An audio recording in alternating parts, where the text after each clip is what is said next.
மசாலாவை அம்மியில அரைச்சு அப்படியே தூக்கி எண்ணெயில போட்டு பொரிச்சு நம்ம அம்மா வறுத்தா ஒரு 100 வீட்டுக்கு மணக்கும் பாரு.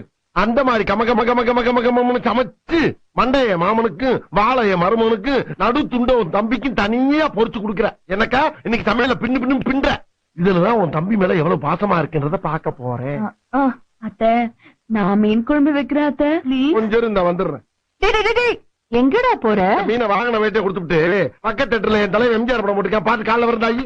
டேய் என்ன சித்தப்பா, நான் மீன் குழம்பு ரொம்ப நல்லா வைப்பேன். நீ நல்லா வைப்பேன்னு என்ன கேரண்டி? நான் கேரண்டிடா, அவர் சமைக்கும் போது நான் கூட தானே இருக்கேன். நம்பலாமா?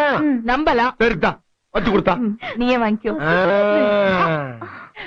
அக்கா போயிட்டு ஒரு 5 நிமிஷத்துல வந்துருவா. 5 நிமிஷத்துல என்னடா பண்ண முடியும்? சரி கூட ஒரு 5 நிமிஷம் சென்று வர்றேன்.